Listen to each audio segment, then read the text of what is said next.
Bonsoir à tous et bienvenue. Un spécial sport ce soir, essentiellement du football, à 61 jours de la fin de l'année. Quelle suite par le comité de normalisation de la Fédération ivoirienne de football, qui est censé organiser de nouvelles élections en décembre. L'actualité dans le foot, c'est aussi l'arrêt du championnat, la Ligue 1. Une nouvelle date est annoncée, celle du 20 novembre prochain, après un premier report en octobre dernier. Quelle sera la formule du championnat et le nombre de clubs participants? On en parle également dans cette émission. Autre sujet décrypté ce soir, la santé de la sélection nationale ivoirienne à 70 jours de la CAN 2021 au Cameroun. Enfin, nous évoquerons les préparatifs de la CAN 2023 que la Côte d'Ivoire doit organiser dans à peu près 500 jours. Voilà pour le sommaire. Bonsoir à tous et bienvenue.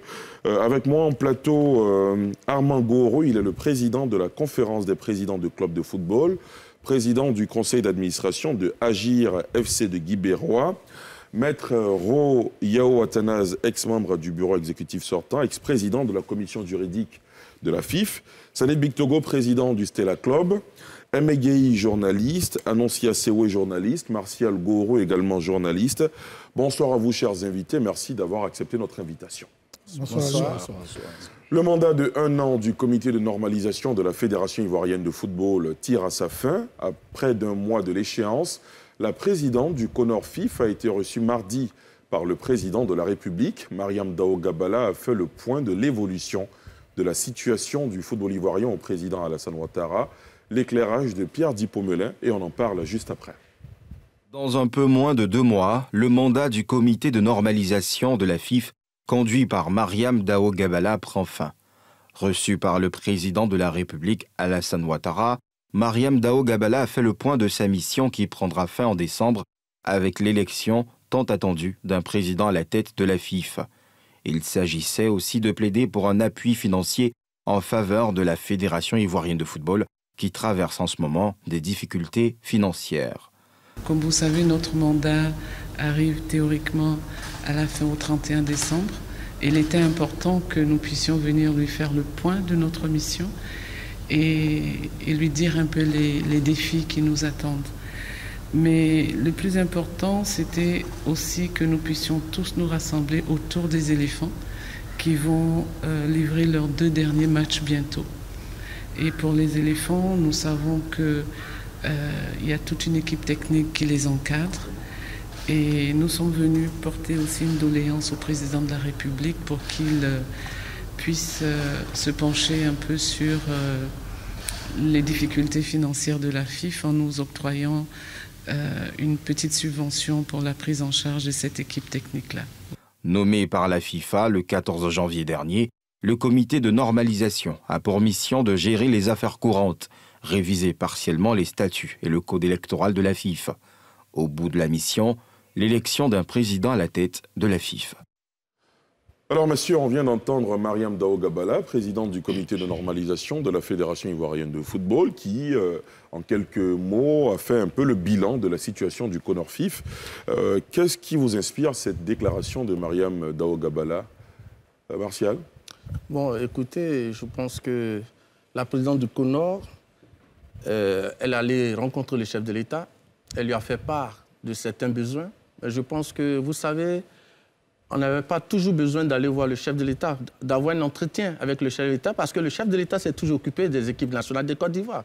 La preuve, tout juste après le match des éléphants au Bénin, le président a réglé un problème des primes dans cette sélection-là. Donc je pense que si c'est pour une mobilisation, le comité national de soutien, via le ministère des Sports, pouvait résoudre ce problème-là. Donc voilà un peu ce que j'en pense. Annoncia? Je pense qu'il ne faudrait pas qu'on se voile la face. Il y a un comité de normalisation qui est installé par la faute de l'ancien comité exécutif sorti qui a été incapable d'organiser des élections. Donc si la FIFA a décidé de mettre en place un comité de normalisation, c'est important pour cette présidente d'aller informer le premier supporter des éléphants de la situation. Elle a dit qu'elle a hérité d'une fédération asphyxiée financièrement. Ça a été dit, ça a été clair. Et les résultats des audits sont là. Donc, elle va rencontrer le chef de l'État pour lui expliquer sa mission, lui faire un point succinct de ce qu'elle a trouvé et comment avancer. Je pense que c'est important de rendre compte au chef de l'État. Ensuite viendra les clubs, mais qu'on ne se voile pas, nous sommes dans une situation anormale due à l'incapacité du comité exécutif sorti d'organiser des élections inclusives et transparentes. Maître Roux? Oui, moi, je ne suis pas de cet avis-là. J'ai de fortes appréhensions quant à la réelle volonté de ce comité de normalisation-là d'organiser des élections. Pourquoi? Oui, il y a plusieurs indices, plusieurs éléments qui m'amènent à aller dans ce sens-là.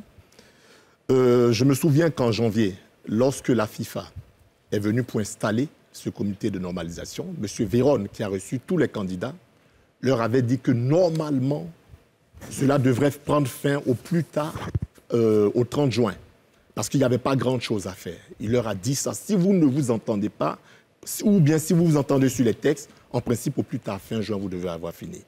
On s'est rendu compte que depuis que ce comité de normalisation est en place, ils ont plutôt privilégié autre chose que ce qui relevait de leur mission, la mission qui leur a été assignée, à savoir gérer les affaires courantes, réviser les textes. Et le courrier de la FIFA est bien clair, si nécessaire dans le contexte des élections. Et puis organiser les élections. En réalité, quel était le problème? Qu'est-ce qui nous a conduit à cette normalisation? C'est un problème d'interprétation des textes, qui n'a rien à voir avec le comité exécutif sortant. Le comité exécutif sortant ne s'implique pas dans l'organisation des textes. Il y a une commission électorale indépendante qui est mise en place. C'est au niveau de cette commission électorale qu'il y a eu un problème d'interprétation des textes, donc un dysfonctionnement. Donc ça n'a rien à voir avec le comité électoral et exécutif sortant. Mais la meilleure des solutions, c'était quoi? S'il y a un dysfonctionnement au sein de cette commission électorale, on avait tout simplement qu'à la changer et puis à reprendre les élections. Mais qu'est-ce qu'on a eu? On avait à sanctionner un comité exécutif qui n'est pas impliqué dans les élections. Maître, on vous a bien compris, mais j'ai envie de dire qu'on ne va pas refaire tout le débat. Oui. Aujourd'hui, en l'état actuel des choses, les faits, c'est que Mariam Dao Gabala est à la tête d'un comité de normalisation. Elle allait rendre visite au président de la République. Alors, on va faire le débat sur plusieurs questions que vous venez d'évoquer dans votre développement tout à l'heure. Je vais laisser les autres réagir déjà à ce premier tour de table. Gueye, réaction? Vous avez bien fait d'interpeller un peu Maître Roux parce que je pense qu'on ne va pas éternellement remuer le couteau dans la plaie. Le passé, c'est le passé, c'est déjà fait. C'est parce que, quelque part, il y a eu un dysfonctionnement qu'aujourd'hui, il y a un comité de normalisation qui est en place. Je pense qu'il faut aller de l'avant. Et le fait que la présidente du CONOR FIF aille voir le président de la République, lui faire le point, quoi de plus normal, compte tenu du fait que, Anossia Sewé l'a dit, l'ex-comité directeur, en partant donc, il y a eu des difficultés. Les finances sont asséchées. Elle court à gauche, à droite pour rattraper un peu le temps perdu, pour voir un peu dans quelle mesure on peut donc rattraper ce temps perdu. La preuve, après donc cette visite, le lendemain, elle a annoncé des dates pour donc l'ouverture de la saison. Elle a donné des dates. Mais ça reste donc à discuter avec les dirigeants du club. Donc je pense que quoi de plus normal qu'elle aille là où elle peut avoir des ressources financières pour relancer la machine. Donc pour vous, essentiellement, c'est pour aller mobiliser des ressources financières. Absolument. Salif Victogo? Mais je crois que ce n'est pas la première fois que le chef de l'État intervient dans notre football. Depuis le comité sorti jusqu'à présent. Donc je crois que ce n'est pas nouveau. C'est tout à fait normal que le responsable de la FIF s'ouvre au premier capitaine des éléphants. Ça a toujours été comme ça. Donc pour ce chapitre, moi je ne vois pas d'inconvénient. Elle a trouvé une situation désastreuse. La FIF était déjà sous perfusion. Je dirais même qu'on est en faillite. Et à partir de ce moment, il faut trouver les solutions pour que les éléphants puissent avancer dans de bonnes conditions. Pour moi, il n'y a pas de problème à ce niveau. Très bien. Armand Goro? Moi, je pense que c'est une démarche normale. Vous savez, quand vous avez la gestion d'une institution en main et qu'il y a des difficultés, mais écoutez, vous ne pouvez que tout naturellement vous tourner là où vous pensez que vous pouvez avoir des solutions. Donc le fait que la présidente ait fait cette démarche pour rencontrer le président de la République, il n'y avait pas mieux à faire que cela. C'est pour cela, bon, ça m'amuse un peu quand j'écoute Maître Roux parler. Écoutez, un avocat, il essaie de défendre peut-être une opposition qui est la leur parce qu'il était membre de ce comité exécutif, mais il sait bien que le comité exécutif qui a été sorti était bien impliqué dans les élections. Il y a eu des émictions. Était bien impliqué dans les élections. Ah oui, il y a eu des émictions du président de la fédération au niveau de la commission électorale. Il a par moment rappelé le secrétaire de la commission qui était le DEX pour lui rendre compte alors que ce n'était pas son droit. Donc là, toute la responsabilité du comité exécutif a été engagée. C'est à juste titre qu'ils ont été sortis par la FIFA. Donc ça, s'il veut ce débat, on aura l'occasion de le faire, mais je pense que ce que la présidente a fait, c'est logique, c'est normal. Elle ne peut pas faire mieux que ça. Et aujourd'hui, c'est le président de la République qui est le premier responsable des éléphants. Donc s'il y a des problèmes, il fallait lui rendre compte parce que la fédération, qu'elle l'a trouvée, elle l'a dit. Le président Salif, il est gentil quand il parle de perfusion, mais la fédération n'est pas sous perfusion, elle est à la morgue.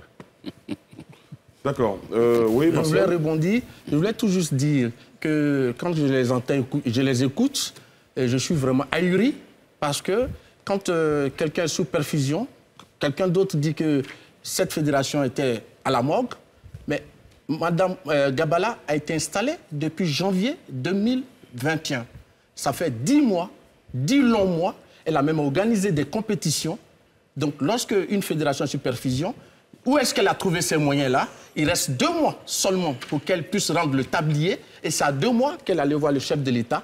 Et c'est pourquoi j'ai dit, et lorsque le comité exécutif sortant partait, ils ont laissé quand même des fonds. Des fonds. Des fonds. Nous avons laissé plus de 500 millions. On va pas parler ensemble. Je vous donne la parole tout à l'heure. Plus de 500 millions que nous avons laissés dans les caisses qui ont permis à Mme Gabala de pouvoir débuter ces compétitions-là. D'accord. Ce que vous êtes en train de dire, c'est que... Non, je vous donne la parole, ne vous inquiétez pas. Nous sommes dans un débat contradictoire. Chacun aura la parole. Laissez-moi la distribuer, s'il vous plaît. Maître Rowe, vous voulez réagir? Oui, allez-y. Quand vous laissez dans les caisses d'une institution plus de 500 millions, est-ce qu'on peut dire que cette institution est sous perfusion? De façon objective. Quand on partait, on a laissé plus de 500 millions dans les caisses. On est venu, on a créé sous tous les toits qu'on est venu, on a trouvé les caisses vides, alors qu'en réalité, nous avions tous les éléments qui prouvaient qu'on avait laissé plus de 500 millions. Est-ce qu'on peut dire que cette fédération était sous perfusion?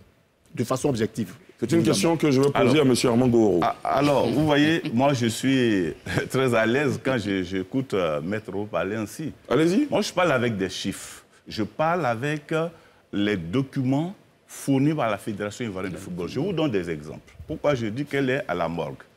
C'est vrai, le résultat de l'exercice nous donne 564 millions. Mais ce que Maître Rowe oublie, c'est qu'à la même date, la dette, ce qu'on appelle l'actif, le passif aussi, c'est-à-dire que l'ensemble des dettes, on était en 2019 à plus de 5 milliards 400 et quelques millions de dettes. Alors vous laissez 500 millions à quelqu'un et il doit faire face à plus de 5 milliards de dettes. Et ça, c'est intéressant parce que y a quelqu'un qui leur candidat est passé sur une chaîne pour dire que quand ils arrivaient à la fédération, Jacques Anouma, le président Jacques Anouma a laissé 2 milliards, mais quand ils ont apuré toutes les dettes, il leur est resté 800 millions. Donc ça veut dire que quand ils arrivent en septembre, toutes les dettes sont apurées, ils ont 800 millions espèces et ils vont donc terminer l'année. Quand ils terminent l'année, là où encore ils ne disent pas vrai, et le président Sori dit qu'ils ont eu un résultat de moins 1,3 milliard, mais en réalité, ils ont fait un déficit de plus de 2,5 milliards sur l'exercice 2011. Donc, quand on rebondit en 2019, mais il faut faire la même gymnastique. Il laisse 564 millions. Face à ça, monsieur, est-ce que vous n'avez pas l'impression qu'on est en train de revenir en arrière dans le débat? C'est justement, on est en train de revenir en arrière. La question pour moi était simple. D'accord. C'était on a bien compris votre développement. Qu'est-ce qu'on pense de la démarche de Mme Dao? D'accord. Voilà. On a bien compris votre développement. Alors aujourd'hui, la question, est-ce que vous pensez, vous qui êtes spécialiste, qui maîtrisez l'environnement et le secteur du football, est-ce que vous avez l'impression que le CONORFIF pourra remplir son cahier des charges et organiser d'abord une assemblée extraordinaire dans ce mois de novembre, comme l'a annoncé Mme Mariam Dao Gabala, pour reviser les textes et ensuite organiser l'élection en décembre. Est-ce que c'est un timing qui est tenable? S'il vous plaît, je vais un peu rebondir parce qu'on a l'impression de confondre trésorerie et gestion. Laisser 500 millions m'étonne parce qu'on est en même temps... J'ai l'impression qu'on ne répond pas à la question. Non, là, on est en train de revenir en arrière, on ne répond pas à la question. Je ne vous ai pas interrompu. D'accord, Maître Rowe, c'est bien compris. Ça n'est pas interrompu. Alors rapidement... On va aller rapidement parce que j'ai voulu rebondir dessus. Parce que quand ils disent on laissait 500 millions, c'est de la poudre aux yeux. Quand en même temps tu es en déficit tu as un découvert de 800 millions à la banque, ce n'est pas la même chose. Et pour dire que ce qu'ils disent n'est pas juste, on ne fait pas un refinancement d'un cas quand on a en trésorerie 500 millions. D'accord, on vous a bien compris. Est-ce que le timing est tenable? Le timing est tenable. Je crois qu'on ne va pas jouer au charlatan. Ils ont une mission qui s'achève au 31 décembre. Jusqu'à preuve du contraire, ils nous ont dit qu'on nous fera une AG mixte en novembre, sur 3 jours, à l'issue de laquelle on va adopter les tests. On va donner quitus ou non aux résultats de 2020. Et à partir de ce moment, on ira aux élections. Il me semble qu'en ce moment, les textes sont en train d'être observés par la CAF et la FIFA. Et la FIFA, la CAF, c'est ce qu'elle a dit au sorti de l'entretien avec le chef de l'État. Elle a dit la CAF et la FIFA regardent les tests reviendront à Abidjan. Tu vois. Mais quand même, il faut préciser, aujourd'hui, des gens essaient de combattre le comité de normalisation. C'est normal. Lorsqu'un comité exécutif réélu en février 2016, pour un mandat de 4 ans, a été incapable d'organiser une élection transparente. C'est normal qu'elle combatte au moins un comité de normalisation. Ils sont même allés au-delà, comme nous en avons dit. L'installation d'un comité de normalisation... Alors, je rappelle à nos invités que j'ai des cartons. Hein, celui qui parle pendant que je parle, je lui donne un carton. L'installation d'un comité de normalisation d'un pays blâme même l'équipe sortante, parce qu'ils ont été incapables d'organiser des élections. Ils ont voulu sauter certaines affaires, notamment le cas de l'Africa où il y avait 2 têtes. 2 présidents, Alexis Vagba et Antoine Bailly. Au niveau des arbitres, donc aujourd'hui le comité de normalisation a donné des dates. C'est important parce que dans les pays comme le Cameroun, même le Mali, on a fait des années. Elle donne, c'est une femme de parole. Maintenant, tout dépend des clubs. Elle a donné un chronogramme aux clubs d'aviser derrière les tests et de dire nous on va. Maintenant, si les clubs reçoivent les tests, qu'ils se battent encore pour une question d'interprétation, on peut aller au-delà. Mais elle a donné une date, les élections vont se tenir en décembre 2020. Je pense qu'on doit lui faire confiance et non saboter son travail. S'il vous plaît, Maître. Oui, je pense que sur le timing, on va essayer de faire un décompte ensemble. C'est cela. Nous sommes aujourd'hui au 31 novembre et au 31 octobre. Pour convoquer une assemblée générale extraordinaire, il faut au moins 2 semaines.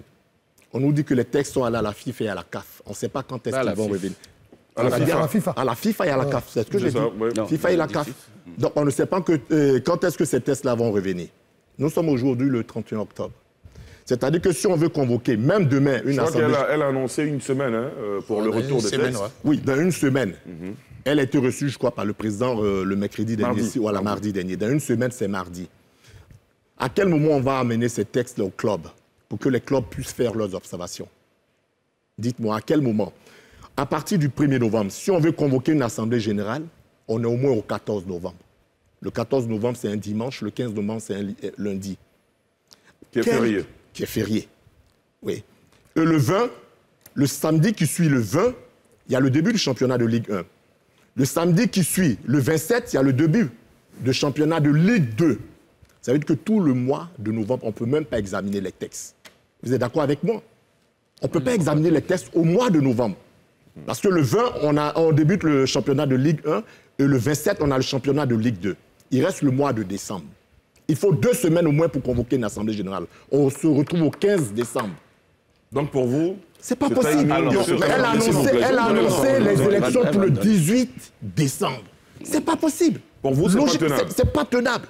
Logiquement, regardez, le décompte que je viens de faire, c'est pas tenable. D'accord, on vous a bien compris. C'est de la poudre aux yeux. Ce que je voulais dire, est-ce que la présidente du CONOR peut-elle tenir encore sa parole?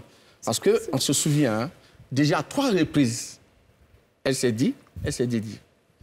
Premier, la date de l'AG élective. De 2, les dates de soumission des tests au club. Elle avait donné date, ça n'a pas été respecté. De 3, les dates de démarrage des compétitions. Vous l'avez dit tout à l'heure, on a parlé de octobre, on avait dit décembre, on est revenu encore en novembre. Donc quand on met l'un dans l'autre, il y a eu trop de reports, que de reports. Donc quand on se base sur ce genre de choses, est-ce que vous pensez que raisonnablement, on peut encore faire confiance à Mme Dao Kabala? Je pense que ce n'est pas possible. D'abord, je poursuis. Hein. Oui, poursuivez. Nous disons que son mandat ne prendra pas fin en décembre. Et comme Maître l'a dit, il a essayé d'expliquer, c'est telle chose. Et pour cause, la présidente du comité de normalisation, elle a dit elle-même, hein, assez clairement, que la date de l'élection est une date théorique. Et pour ceux qui comprennent, une date théorique, Ça veut dire que ce n'est pas sûr qu'on tienne cette date-là.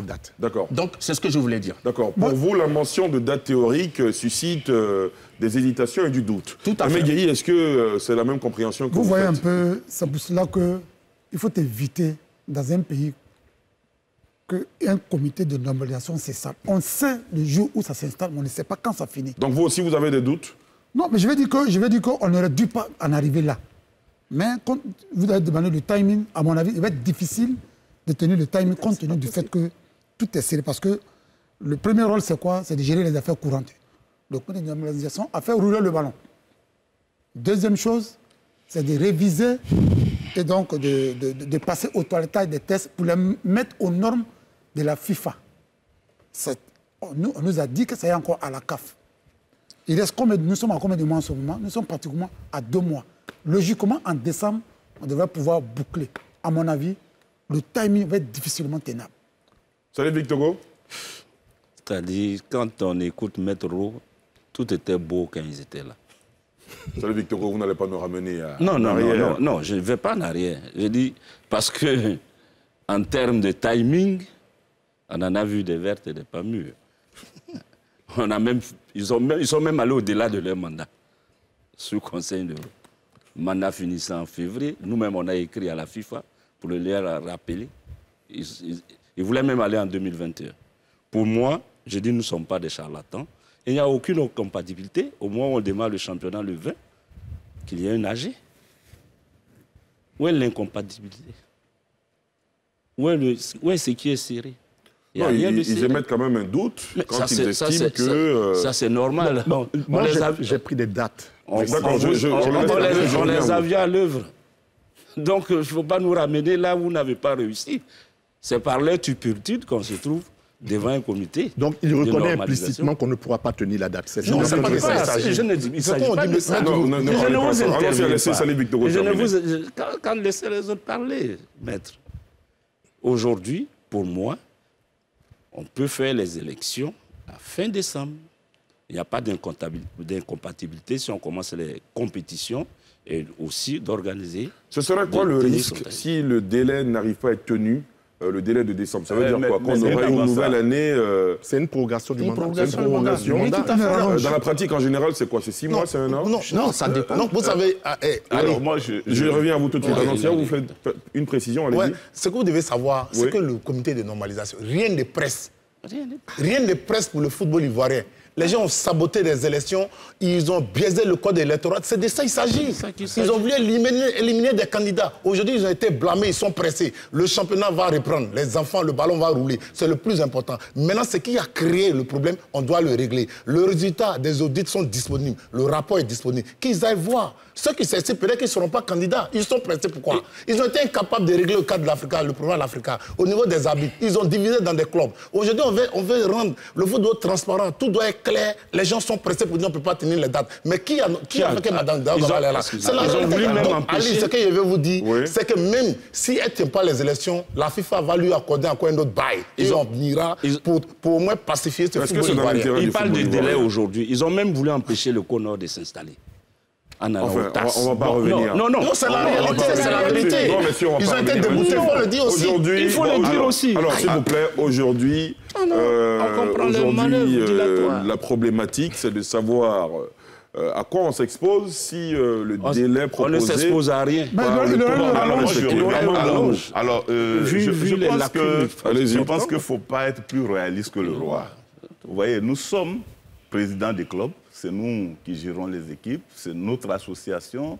C'est vrai qu'on a besoin de tout le monde pour bien conduire la chose. Mais moi, je ne vois pas pourquoi certains s'inquiètent.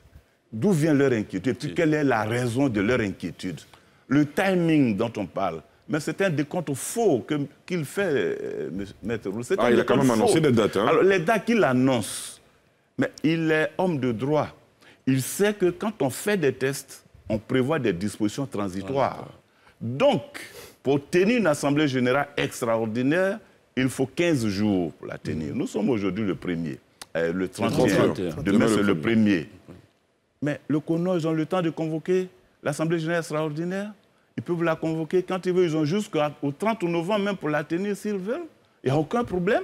Et à partir du 30 novembre, je donne des dates comme ça, pas parce que c'est ce que je mettais, mais je veux dire qu'ils ont tout le mois de novembre pour convoquer une assemblée générale extraordinaire. Donc, visiblement, vous, ça ne vous dérange pas qu'on aille au-delà du délai? Non, ce n'est même pas une question de déranger. Ce n'est pas une question de déranger. Je veux dire que ce qui est en train d'être fait, mais le CONOR fait un travail important pour le football. Et nous, présidents des clubs, nous sommes d'avis qu'il faut laisser les gens travailler, mais en même temps, nous disons que pour nous, il n'y a aucune raison de s'inquiéter et de douter même du déroulement du calendrier. Parce que si les tests sont adoptés par les clubs, peut-être que ce qu'eux, ils ne savent pas, les tests qui sont allés à la CAF et à la FIFA qui doivent revenir, mais c'est les clubs qui ont fait des propositions. Donc, on n'est pas, j'allais dire, étranger à ce qui est fait. C'est parti pour que la FIFA essaie de voir pour qu'on trouve une harmonisation et la mouture définitive va venir pour qu'on adopte. Donc, une fois que les tests sont adoptés, mais les élections vont avoir lieu.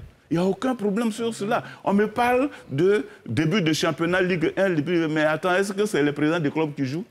Les joueurs peuvent être tentés de jouer. On va parler du championnat tout à l'heure. On va parler du championnat. Oui, Martial. Je suis quand même très inquiet d'entendre le président Salif qui, naturellement, va dans le sens que si les choses n'avancent pas, que le CONOR a tout le temps de travailler. Mais ce que le président Salif oublie, c'est que lorsque une fédération est sous normalisation, c'est que tous les projets de développement sont pratiquement bloqués. Et ça, c'est dangereux pour l'évolution, le développement du football ivoirien, dont qu'ils appellent de tous leurs voeux. Maintenant, ce que je vais dire, c'est tellement que M. Salif Bitogo, le président du Silla Club d'Abidjan, c'est peut-être dans le secret des dieux, c'est pourquoi il est assez sûr que la date pourrait être tenue. Je vous explique. Lorsque la présidente du CONOR est sortie de sa rencontre avec le chef de l'État, qu'est-ce qu'elle a fait? La même journée, dans l'après-midi, elle a convoqué un certain nombre de présidents des clubs. Il y a le président de la SOA, Kone Mamadou, il y a l'ancien président de la fédération, Jacques Anoma, il y a M. Pierre Gondo, il y a M. Laurent Boli, qui est de la FAD, comme Jacques Anoma. Mais ces gens, ils appartiennent à qui? Ils appartiennent au GX, le groupement auquel appartient le président Salif. Et c'est à ces derniers-là qu'elle a rendu compte, alors qu'elle aurait dû rendre compte à tous les membres actifs de la Fédération ivoirienne de sa démarche chez le chef de l'État. Pour vous, c'est un parti pris? Oui, tout à fait flagrant. Donc, naturellement, je sais, M. Salif, M. Roger Owendien, M.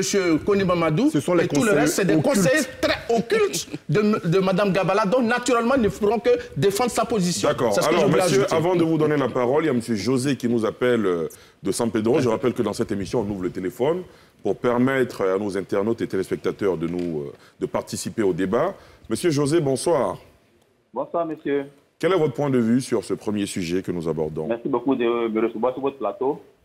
Ben, je voulais simplement signifier que Mme Gabala a quand même du travail à faire. Le travail qu'elle a fait, bon, je vais seulement intervenir sur 2 points.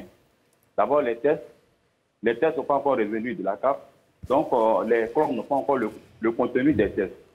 Et je pense que là aussi, à ce niveau, il faut laisser le temps pour que les clubs aient suffisamment le test pour savoir un peu la teneur de quoi il est question. Maintenant, il y a les conditions de l'élection elle-même. On sait très bien que la dernière organisation a été chaotique. Certains ont dit sur le plateau, d'autres ont voulu écarter certains candidats, notamment Didier Drogba. Il faut dire les choses clairement. Et donc, ça aussi, c'est un problème qu'il faut voir. Maintenant, je pense que le mois de décembre, est-ce que c'est tenable? Est-ce que ce n'est pas tenable? À mon sens, je pense que ce n'est pas tenable parce qu'il faut, comme les autres l'ont dit, il faut laisser le temps de bien faire les choses. Les tests doivent revenir, il faut que les clubs s'accordent là-dessus. Les conditions de l'élection aussi, il faut que tout le monde s'accorde là-dessus avant maintenant de faire une élection propre pour qu'on ait un candidat qui sorte vraiment des urnes. Quand je dis des urnes, c'est un candidat qui a l'assentiment de tous les clubs de Côte d'Ivoire. Voilà, c'est ce qu'il faut faire. Maintenant, pourquoi est-ce que ça n'a pas marché? Je pense qu'il y a aussi un bilan à faire à ce niveau-là. Est-ce que l'équipe sortante a voulu tripatouiller les tests pour favoriser certains candidats ou pas? Ça aussi, c'est quelque chose qu'on doit savoir. Pourquoi au moins, désormais, dans le football ivoirien, on sache que vraiment, si quelqu'un veut être candidat, voici les conditions, voici les critères. Et le dernier point sur lequel il va citer, c'est le cas de l'Africa. Il faut que ce problème aussi soit également résolu. L'Africa a 2 tests, c'est pas bon. Donc il y a tous ces points-là qu'il faut régler avant maintenant qu'on passe à une élection propre pour le bonheur du football ivoirien. Merci beaucoup. Merci, M. José, de nous avoir appelés depuis San Pedro. Maître Oyao. Oui. Non, en fait, je me rends compte qu'avec les interventions, y compris de celui qui vient d'appeler, ce n'est pas tenable. Le calendrier n'est pas tenable, objectivement, il n'est pas tenable. Et vous me le direz, dans quelques jours, on ne peut pas tenir des élections dans ce calendrier-là. Pour revenir sur certains propos qui ont été tenus par rapport à l'Africa, je rappelle toujours que le cas de l'Africa n'est toujours pas réglé. Hein. Il y a un Connor aussi. Il y a un Connor, mais il n'est toujours pas réglé, il tourne en rond. Je crois que son mandat a été renouvelé. Renouvelé, il tourne en rond. Et ça sera la même chose, ce mandat-là va être renouvelé parce qu'il ne peut pas retenir dans le délai. C'est ce qu'il faut retenir. Et pour vous, quand le mandat traîne comme ça met en retard les projets de développement de notre football. Non, ce n'est même pas bon pour l'image de la Côte d'Ivoire. Ce n'est même pas bon pour l'image de la Côte d'Ivoire. Que la Côte d'Ivoire soit sous tutelle de la FIFA, c'est même pas bon pour l'image de la Côte d'Ivoire. C'est un déshonneur pour notre pays. Que la Côte d'Ivoire soit sous tutelle. Et c'est pour ça que le gouvernement n'a pas voulu qu'on aille à la CAN avec ce comité de normalisation. De toute façon, la mise sous tutelle, c'est un fait aujourd'hui. Oui. On n'a pas d'autre choix que de les laisser aller au bout de leur... Mais il faut mettre fin et très vite à cette situation-là qui n'en a pas à la Côte d'Ivoire. Et comment y mettre fin? Je vous reposerai la question tout à l'heure. Moi, j'ai dit d'entrée qu'il faut éviter, dans un pays comme la Côte d'Ivoire et d'autres, qu'on mette en place un comité de normalisation. La preuve est là. Vous voyez un peu les différents propos. La fracture était profonde. Aujourd'hui, le football ivoirien, s'il vous plaît, le football ivoirien est sectionné en pourtant. Et sur ce plateau, ça se sent. Aujourd'hui, on dit non, si c'est tenable ou pas. Il n'y a pas le feu à la demeure. Il n'y a pas le feu à la demeure. Laissons la dame travailler pour mettre les tests consensuels en place pour qu'on avance demain. Il n'y a pas le feu à la demeure. On peut faire une réunion de 6 mois. Annoncia. Tout à l'heure, Massa Gourou, quand il prend souvent la parole, je pense qu'il veut peut-être inventer l'histoire. Le comité sorti ne recevait pas les fonds de la FIFA. Ne serait pas que vous justifier les montants. Le football féminin, même les fonds Covid ont été bloqués. C'est grâce à l'avènement du comité de normalisation que ces fonds ont été attribués à la Côte d'Ivoire. Donc de quelle humiliation parle-t-il aujourd'hui? Aujourd'hui, nous sommes dans une phase. Le pays, la Côte d'Ivoire, a investi plus de 500 milliards dans les infrastructures pour accueillir la CAN. Pour qu'on puisse organiser des élections, il y a un comité de normalisation pour que le président qui sera là en 2023 travaille dans de bonnes conditions pour que les athlètes soient dans... Moi, pour moi, le plus important, on parlera du championnat. Le comité de normalisation a été installé, c'est le chèque du comité exécutif sorti. Laissons la dame travailler. On va aller pas à pas pour avancer. Alors, on va passer au prochain sujet. Oui, avant de passer au prochain sujet, je pense qu'il faut qu'on sorte de l'émotion. Il n'y a aucun problème. Et les clubs qui sont les premiers concernés n'ont aucun problème. Nous disons, nous attendons, on nous a donné un timing, nous attendons qu'il soit déroulé. On fera l'adoption des tests, on passera à l'élection. Pour nous, en tout cas, rien n'empêche. La Côte d'Ivoire est un grand pays. La fédération, ce qu'ils disent, ce que mes frères disent, ce n'est pas le comité de normalisation qui est une humiliation pour la Côte d'Ivoire, c'est la mauvaise gestion qui a été faite par Maître Rowe et ses pairs qui a été l'humiliation pour la Côte d'Ivoire. C'est ce qui a entraîné la mise en place du comité de normalisation. C'est ça l'humiliation. Est-ce que vous êtes d'accord avec Maître Rowe quand il dit qu'aujourd'hui, la division est plus profonde? Mais de quelle division il parle? La division c'est lui qui a créé la division. C'est lui qui a manipulé. Le GX ne vient pas de nous. Je pense que j'ai la parole. Terminé. Vous avez 5 secondes pour terminer, s'il vous plaît. Donc je dis bien, la fracture dont il parle, c'est lui et ses pairs qui ont créé cette fracture. Aujourd'hui, nous sommes arrivés à un stade où les présidents des clubs se parlent aujourd'hui. On se parle. Mais il y a moins d'un an, c'était impossible de se parler. D'accord, on vous a bien compris. Donc, c'est lui et ses pairs qui ont créé. Maintenant, une dame est venue, des messieurs sont venus pour travailler, pour nous aider à sortir de cette situation. Je pense qu'il faut leur donner dans la même veine que M. Armand, sous l'ancien comité directeur, jamais on a sanctionné les dirigeants du club. Salif Bitogo a été sanctionné. Armand Gourou a été sanctionné. Daou Madou a été sanctionné. On n'a jamais vu ça. Et c'est ça la fracture qui est profonde. D'accord, on vous a bien compris. Tout à l'heure, Maître évoquait le GX qui serait à la base de la fracture. Salih Bictogo, vous faites partie du GX. Ils ont été sanctionnés pour des faits précis. M. Amangourou a été sanctionné pour des faits de corruption d'arbitre avérés. Oui, s'il vous plaît, il a la parole. Je vais répondre à ça. Je vous donne la parole. Au niveau de la FIFA, c'est la tolérance zéro en ce qui concerne tout ce qui est corruption. Aujourd'hui, il ne peut que soutenir le comité de normalisation, puisque le comité de normalisation a levé sa sanction. D'accord. Il était sanctionné pour des faits de corruption. Non, vous permettez. Il dit quelque chose d'assez grave. Allez-y. Il dit quelque chose d'assez... Vous savez, je doute bien si il est homme de droit, s'il est vraiment avocat, je doute bien. Parce que quand il parle de corruption, est-ce qu'il avait l'élément de corruption? Parce qu'en matière de corruption, il faut avoir l'élément de corruption pour dire qu'il y a corruption. Mais il affirme des choses comme ça dans le vide. Il ne sait même pas de quoi il parle. D'accord. Mais il y a une décision. Monsieur, s'il vous plaît. Il y a une décision qui a été rendue par la commission des D'accord. Monsieur, le débat est en train de stagner. On n'avance pas. Salut Victor, rapidement. Ça fait 3 ans. Je vais rebondir sur mon ex-chargé de communication de 2011 a dit... Vous connaissez bien dans le milieu. On se connaît bien, voilà. Allez-y, poursuivez. Tu m'as traité de conseiller occulte. J'étais à La Réunion. Mais nous avons, au niveau des présidents de Ligue 1, créé une task force pour discuter du contrat d'une chaîne cryptée. Voilà. Pour une fois, on nous rend compte d'un contrat que nous pouvons lire, contrat qu'ils ont biaisé. Monsieur Rowe, il parle de suspension. Il m'a suspendu 2 ans, pourquoi? Rien. C'est pas son avis, visiblement. On va lui donner la parole tout à l'heure, mais terminer rapidement. Pour rien. Donc, pour dire qu'on n'est pas allé à minuit ou en cachette. C'est une task force qui a rendu compte aux 14 clubs de Ligue 1 de ce qui est ressorti de la discussion avec Canal, qui était sous l'ancien comité exécutif. Une task force qui est composée uniquement des clubs de GX. S'il vous plaît, Maître, laissez-les terminer et je vous donne la parole après. Il dit des choses fausses. Il dit des choses fausses. Le président connaît Mamadou Gasson. S'il vous plaît, laissez Salih Bictogo terminer, s'il vous plaît. Donc, quand il dit occulte, je dis non. Je serais même heureux d'être conseiller occulte, quand c'est pour faire avancer les choses. Dans l'incapacité notoire du comité sortant, on est obligé de venir en aide à ce Conor pour qu'on avance bien.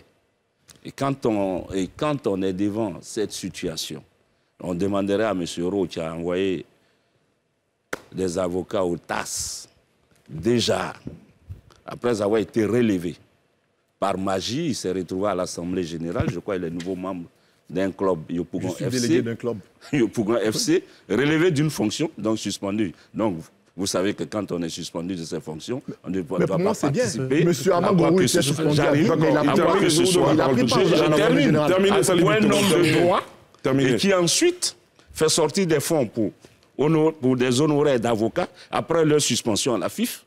Je crois en bon jargon, on appelle ça détournement, parce qu'ils n'avaient plus le droit de sortir un centime de la FIFA. D'accord. Ils l'ont fait. On vous a bien compris. Monsieur Abdoul Kader nous appelle de Boaké, il veut participer au débat. Monsieur Abdoul Kader, bonsoir. Oui, bonsoir, monsieur Ali Diaz. Quel est votre point de vue, rapidement, s'il vous plaît? En fait, je vais revenir sur un point. Je suis d'accord avec le journaliste annoncé à Soué qui a dit tout à l'heure que c'est parce que nos aînés ont échoué. Et moi, je dis encore, nos aînés ont échoué. Aujourd'hui, l'image du football qu'on donne, c'est pas bien. Vous voyez, autour de nous, aujourd'hui, la Côte d'Ivoire est en retard dans le football. Le football local est en train de souffrir.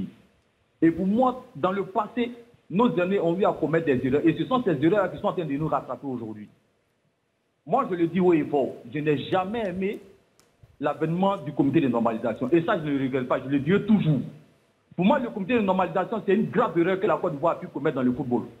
Aujourd'hui, quand vous regardez sur le plateau, tous ces aînés qui sont assis, ils se connaissent tous. Mais qu'est-ce qu'on propose au football ivoirien?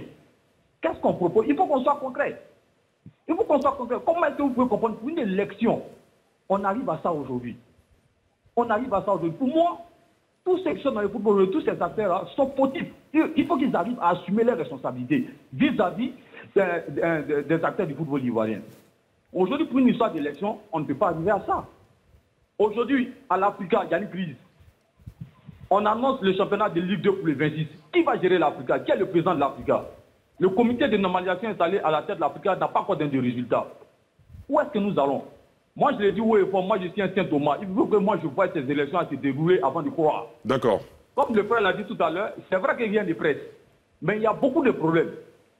Est-ce que cette dame aura le temps de régler tous ces problèmes-là? Est-ce qu'elle aura le temps? Moi, c'est là ma grande question. D'accord. On vous a bien compris.